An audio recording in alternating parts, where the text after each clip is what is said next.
segment, we'll hear from a decorated American soldier who knows a lot about communist infiltration and takeover tactics and terminology. Lieutenant General Jerry Boykin was one of the original members of the U.S. Army's Delta Force. He commanded all the Green Berets as well as the Special Warfare Center and School. He served a tour with the CIA, and later in his career, he served as Deputy Undersecretary of Defense for Intelligence. He is the author of the book Never Surrender, and he's the co-founder of Kingdom Warriors. His websites are jerryboykin.com and kingdomwarriors.net. General Boykin, glad to have you back on True News. I'm concerned, General, that regardless of what happens in the election, Mr. Obama, between November and January, may create a scene in this country that he has the justification to declare martial law. Well, I think that's a very real possibility, and I will be very honest with you.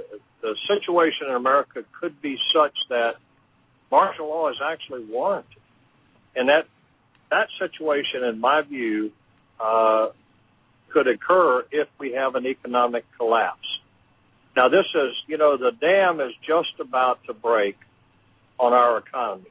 And I think when it does, there's going to be a major disruption of the distribution of food.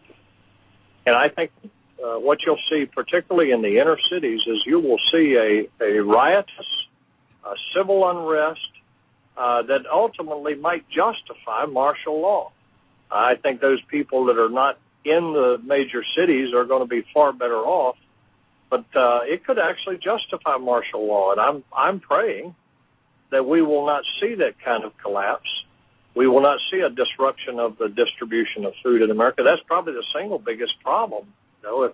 If people can eat, they can survive for some period of time while we, get through the economic crisis and, reestablish currency and systems and all that. But if they can't eat, they're going to fight, and that's my big concern. That's right. And when your buddies are members of the Nation of Islam or the Black Panther Party or any other, or Occupy Wall Street, it only takes a few phone calls to stir trouble. Well, that's exactly right, and this. So going back to this, the possibility, and it's a real possibility of an economic crisis because of what's happening in Europe right now. If the European banks go under sometime after September 12, seems to be the crunch time for a lot of things in Europe.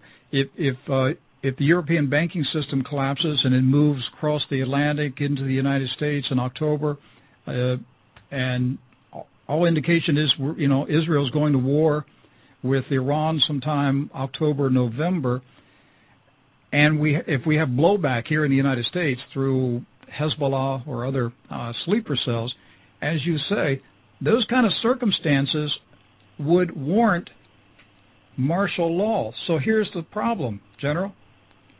We're going to be playing right into Obama's hands because he's going to say, what do you want me to do? I'm trying to restore order. So what are people like you and I going to do when Mr. Obama has declared martial law? Yeah, well, first of all, I don't think it's a matter of us playing into his hands. I think it's a matter of he and quite frankly, the previous administration as well have brought about this situation.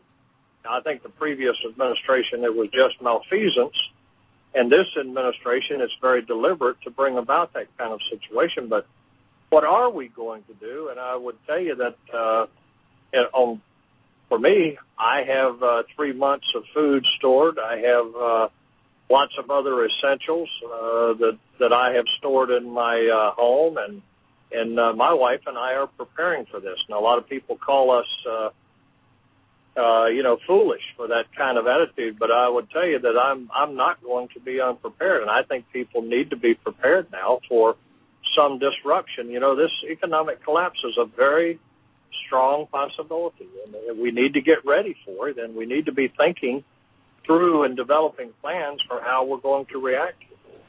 Well, I would say to any scoffers that if I heard a retired lieutenant general who was one of the original members of Delta Force commanded the Green Berets and was Deputy Undersecretary of Military Intelligence, say that he was preparing and storing food, I would take that as a real serious warning. I wouldn't dismiss that kind of advice. And I think, General, you're doing what the vast majority of our radio audience has done. They are preparing for this.